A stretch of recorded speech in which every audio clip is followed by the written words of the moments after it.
Good day everyone. Our topic for today is all about natural domain. So let's start. Let us have some review on domain and range. Ano nga ba yung domain? Domain is all input values or simply the x values. When we say range, ito yung all output values or simply the y values. Now, when we say natural domain, all values that works in our formula or our equation. So when working on natural domain or domain in general, you need to answer the question, are there any problems when plugging a number? Okay, ano ba yung mga problem? So let's start with the denominators. Okay, let's have f of x equals to 1 over x. Ano yung hindi pwedeng maging value ng x? And the answer is 0. The denominators cannot be equal to 0. Bakit? Kapag yung denominator ay naging equal to 0, ito ay magiging undefined. And wala siyang value. Okay? Isa siyang problema. So, ibig sabihin, problem yan. Another problem is radicals. So, let's say f of x equals to square root of x. Ano yung value ng x na hindi permissible or hindi siya pwede? And the answer is, bawal yung mga negative. Bakit? Kasi ang square root ng negative number is imaginary. So, hindi siya real. Ibig sabihin, problema ulit yon. So, bawal maging negative yung nasa loob ng radical sign or yung natawag nating radicand. So, radicand cannot be negative. Pwede siyang maging 0. Square root ng 0 is just 0. May value and lahat ng positive.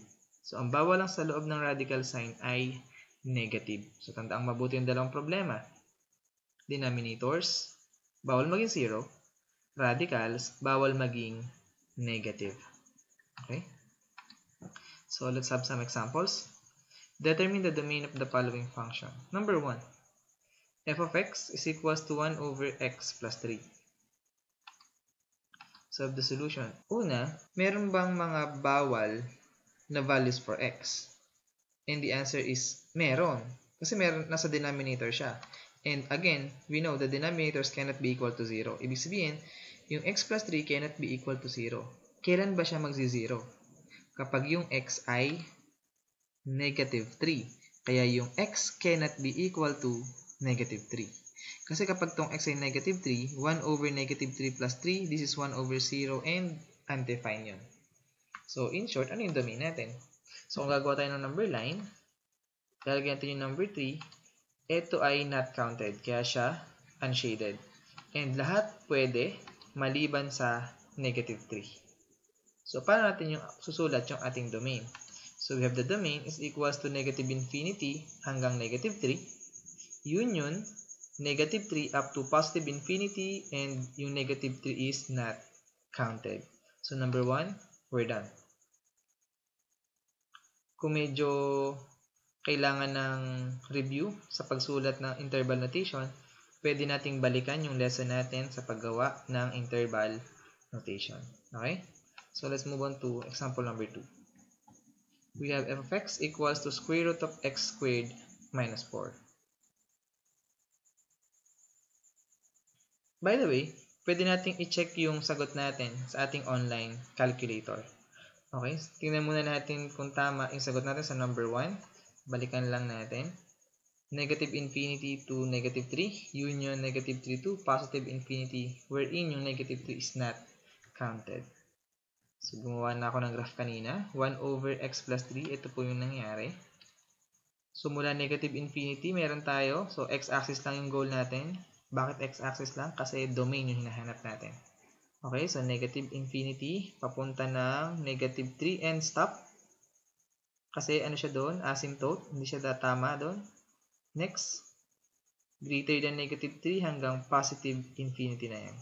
So, yun lang yung part na meron tayong tatamaan sa graph. Sa vertical line test natin. Okay? So, yun yung ating domain.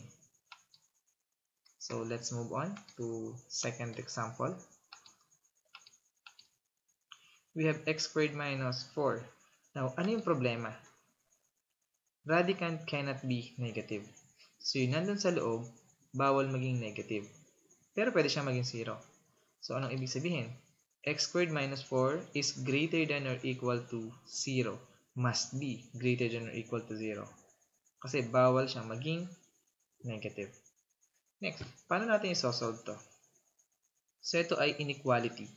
So, kung nakalimutan nyo na kung paano i-compute yung mga inequality, balikan natin yung lesson natin sa solving rational inequality. Same process lang din naman yan. Okay? So, una, factor natin yung left-hand side. Ito ay x plus 2 times x minus 2. And then, greater than or equal to 0. Next, ano gagawin natin doon? Kunin natin yung tinatawag nating critical points. Paano ba kinukuha yung critical points? Kunin natin yung ating function sa left-hand side and then equate natin sa 0. So, we have x plus 2 times x minus 2 is equal to 0. Then, solve for the values of x. Now, wala lang denominator, pero kung meron tayong denominator, ganun din yung gagawin natin. Equate natin sa 0 yung denominator and then solve natin yung variable x. Okay? So, in this case, we have x equals to negative 2. Dito sa x minus 2, we have x equals to positive 2. So, ito yung ating dalawang critical points. Next, anong gagawin natin doon? Yung critical points, ilalagay natin siya sa number line. Like this.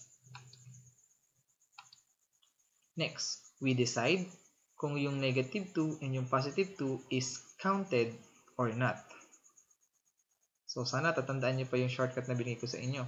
Kapag meron tayong nakitang equal sign, less than or equal, or greater than or equal, automatic ito ay counted. Okay? So, counted sila pareho. Next, kuha tayo ng mga test points sa bawat interval. So, meron tayong tatlong interval. Kailangan natin ng tatlong test points. So, we have, mas mababa sa negative 2. So, negative 3. Pagitan ng negative 2 sa positive 2, pili tayo ng pinakamadali, which is 0. Next, greater than 2. So, pinakamalapit, which is 3. Next, gagamit tayo ng sign analysis test. So, ito yung sign lang yung titingnan natin. We don't care kung anumang number siya. Ang goal natin, ano yung sign ng number na yun. So, saan natin ipapalit? Ipapalit natin dun sa naka-simplify na. Ito yung x plus 2 times x minus 2 is greater than or equal to 0. Okay? Now, ipalit natin yung test point natin dun sa variable x. Ano yung magiging sign? So, kung yung x ay negative 3, negative 3 plus 2 ay negative, times negative 3 minus 2, etong side ay negative din. So, negative times negative is positive. So, this part, this region is positive. Now, if you plug in 0 to all x, ang magiging sagot ay positive times negative or simply negative. While the other one, the other interval is positive din. Binigay ko na rin yung shortcut nito sa inyo. Ito ay positive, negative, positive, or simply ito ay nag-alternate lang. So, madalas nag-alternate, pero syempre, mas maganda pa rin i-check natin. Okay? Now, ano yung kailangan natin dito? We have greater than or equal to 0. So, meaning, lahat lang ng positive. So, ano ba yung mga part na positive? So, yung ating domain must be negative infinity hanggang kay negative 2. Counted yan. Union mula kay positive 2 hanggang positive infinity. And that's it. Hindi natin kailangan ng negative part. Bakit? Kasi ang kailangan lang natin dito is greater than or equal to 0. Okay, now, let us check kung tama yung naging answer natin. So, gamit tayo ng graphing calculator. Example number 2 tayo. Okay. Example number 2. Okay, ito yung graph niya. Square root ng x squared minus 4. So, kung mapapansin, kung gagamit tayo ng vertical line test, negative infinity, meron siyang tatamaan sa graph kasi dire-diretso yan papunta dun sa taas. And hanggang, kung dito tayo tingin sa x-axis, dire-diretso yung may graph pa rin tayong tatamaan dito hanggang sa negative 2. And stop na tayo dun. But negative 2 is counted. Next, talon tayo, kaya may union. Positive 2 naman hanggang positive infinity. So, that's it. So, balik tayo sa discussion. Next, example number 3. We have f of x equals to x to the 4th power. Now, tanungin natin muna yung ating sarili. Are there any problems when plugging a number? Pwede ka ba mag-plug in ng negative? And the answer is yes. Pwede ka ba mag-plug in ng 0? Siyempre naman, wala naman denominator. Pwede mo plug in ng positive number and also yes. So therefore, walang problema. Kung wala siyang problema, yung domain natin must be all real numbers or simply from negative infinity up to positive infinity and we're done. So ganun lang kasimple yung number 3. Okay? So check natin yung graph kung wala nga talaga siyang problem. So kung mapapansin, yung graph natin sa example number 3. Okay.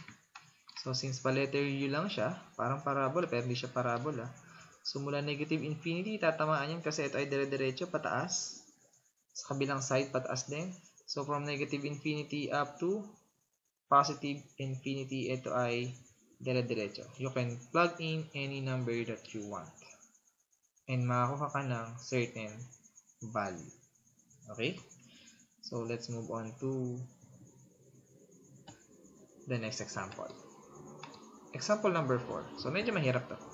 F of x equals to 1 over x minus 1 times x minus 3 times x minus 5.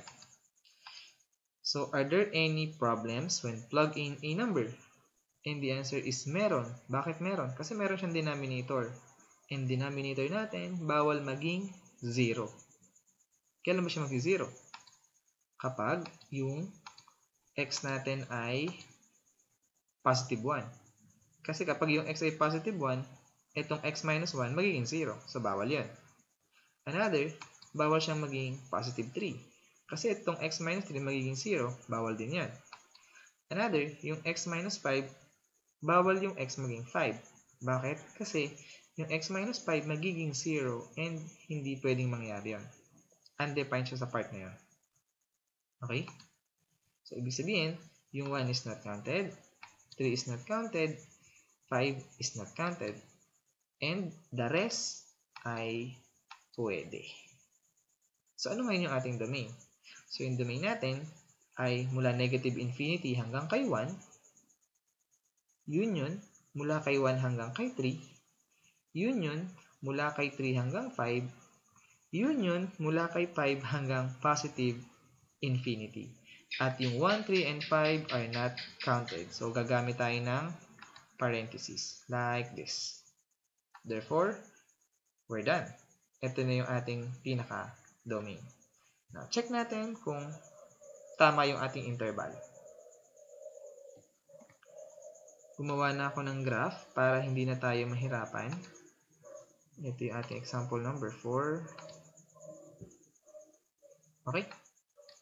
So, kung mapapansin, dire-diretso yung graph hanggang kay 1. Nag-stop kasi asymptote siya doon. Tapos, continue na siya ulit hanggang kay 3. Stop ulit.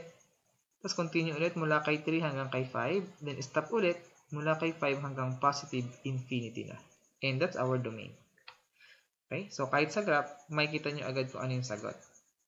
Okay? Next tayo. Example number 5. 1 over square root of x squared minus 5x plus 6. Una, may problema ba? And the answer is yes. Kasi may denominator. Yung denominator, bawal maging 0. Bukod pa doon, nasa loob siya ng square root. At yung nasa loob ng square root, bawal namang maging negative. Okay? Pero pwede siyang maging 0. Yun nga lang, bawal siyang maging negative. Since bawal siyang maging negative at bawal siyang maging 0, so ang gagawin natin, yung x squared minus 5x plus 6 ay bawal maging 0. So ito ay greater than 0. Okay? Hindi siya pwedeng maging 0 kasi nasa denominator siya. Nakuha? So ito ay greater than 0 lang. Dapat. Now, solve natin. So, factor, isang way natin. Pag-compute na inequality, factor natin. Next, kunin natin yung mga critical points. So, equate natin to sa 0. So, we get x equals to positive 2 and then x equals to positive 3. Next, lagyan natin sa number line yung ating mga critical points.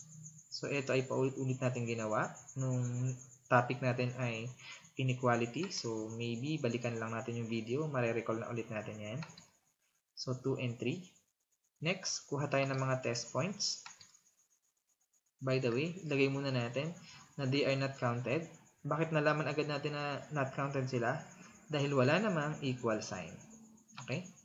Next, test point natin. Mas mababa sa 2 ay 0. Between 2 and 3 ay 2.5. Mas mataas sa 3, so kuha tayo ng positive 4. Next, i-plug in natin dun sa ating equation na nakasimplify na as factor. Dito tayo magpa-plug in x minus 2 times x minus 3. So, ang kailangan lang natin dito ay sign lang. Kung positive ba siya or negative. Now, if you plug in 0, 0 minus 2, ito ay negative. 0 minus 3, ito ay negative. Negative times negative, itong part na to ay positive.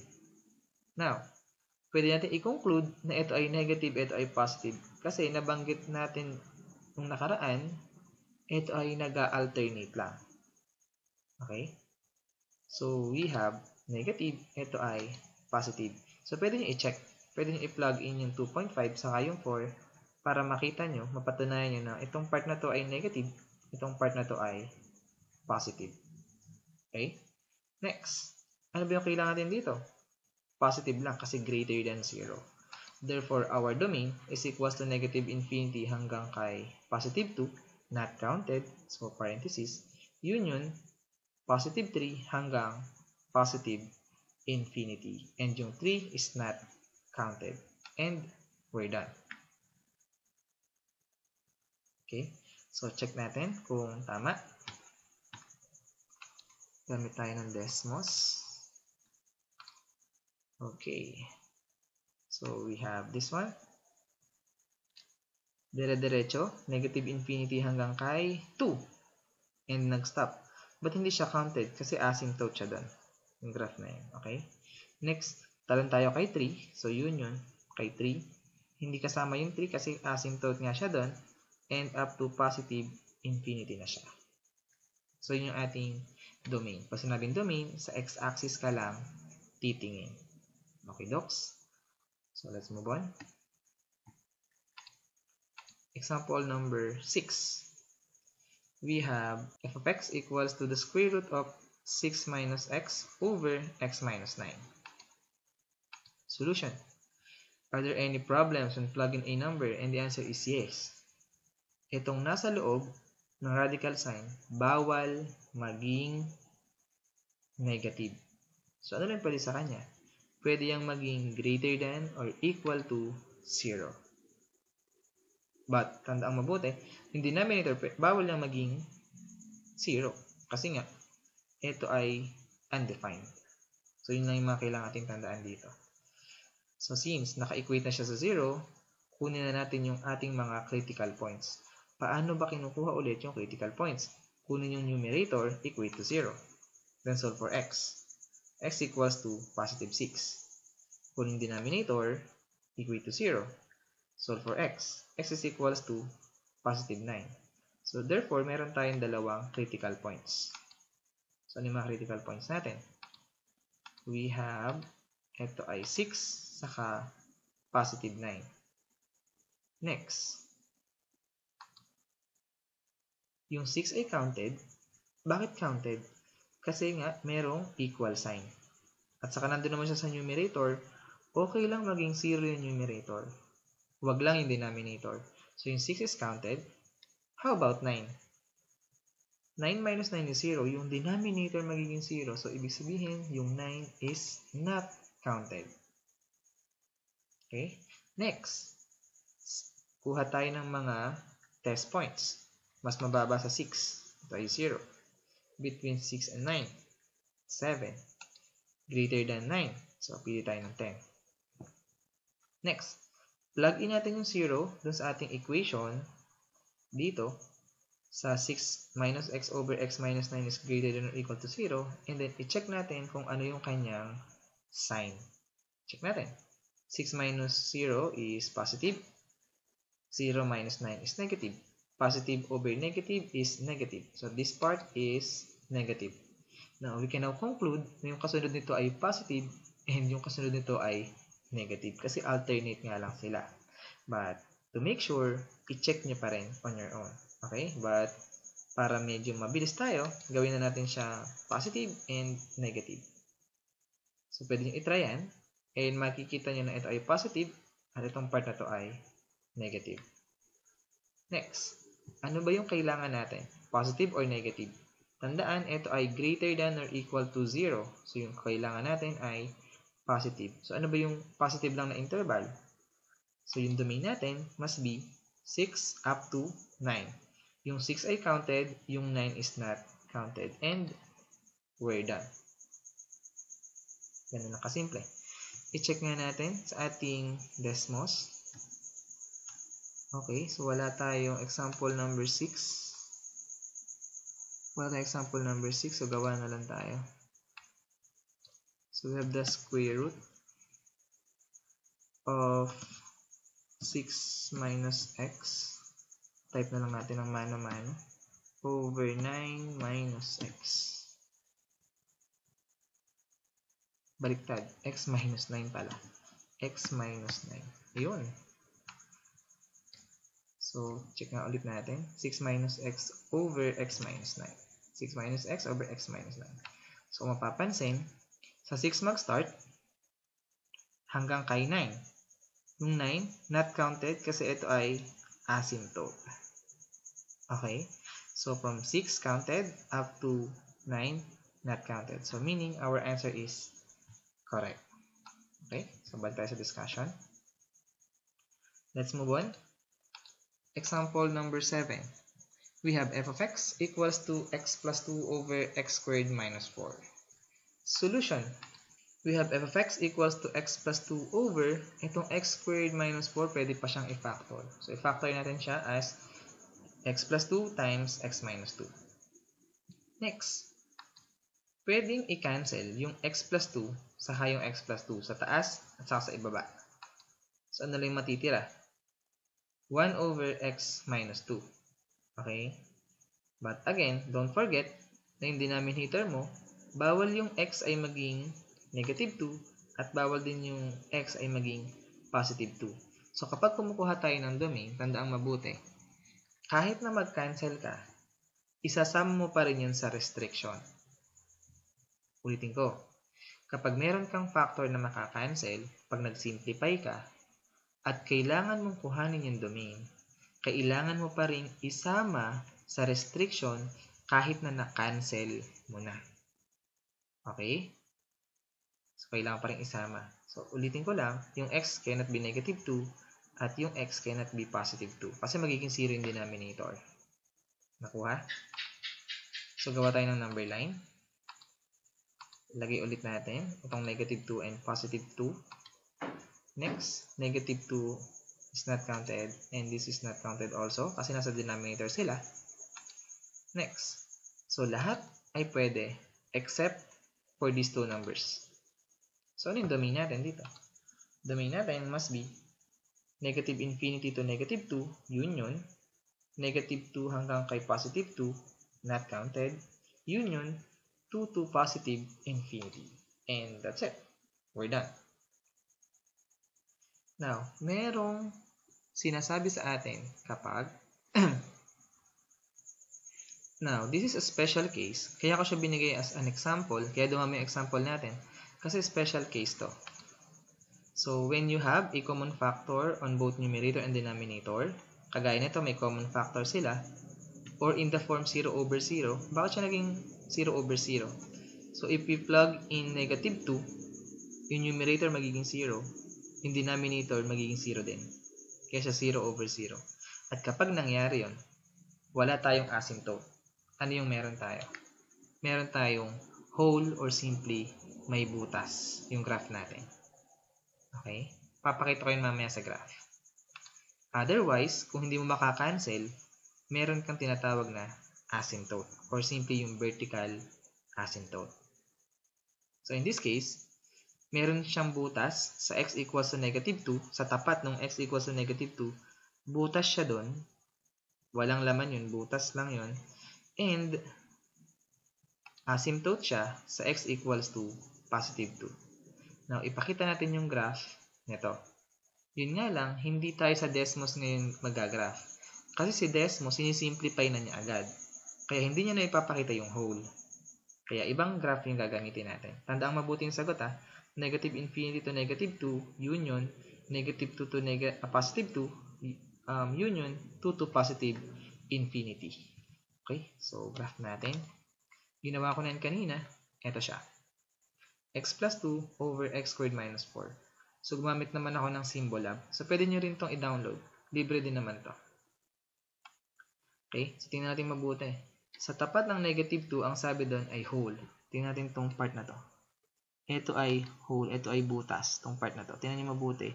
Sana kita sa ating graph. Sana kita nyo sa screen. Itong part na to ay butas. Hindi yan dire-diretsong kulay pula kasi ito ay may butas siya sa part na to. And sa positive 2 naman, x equals to positive 2, ito naman ay vertical asymptote. Now, to double check kung tama yung ating domain, makikita natin to. Check natin. Hintayin natin. Okay, ito yung domain natin. Negative infinity to negative 2, union, negative 2 to positive 2, union, 2 to positive infinity. And therefore, our answer is correct. Okay? So, let's move on. So, number 7, we're done. Next, number 8. We have f of x equals to x plus 1 times x plus 2 all over x plus 1. Now, may magkamukhang factor na naman. Solution. Pwede natin i-cancel like this. And syempre, kahit i-cancel natin sila, kahit nawala na sa denominator, yun pa rin yung kanyang restriction. Bawal pa rin siyang maging negative 1. Nakuha? Bawal yung x maging negative 1 kasi yung denominator ay magiging 0. So, therefore, yung ating domain, bawal na siya maging negative 1. Yung taas, kahit naman anong number, okay lang yan. Okay? So, we have bawal siya maging negative 1. Ito ay not counted. Pwede lahat, maliban sa negative 1. So, yung domain natin is equals to negative infinity to negative 1, not counted, union, negative 1 to positive infinity. And we're done.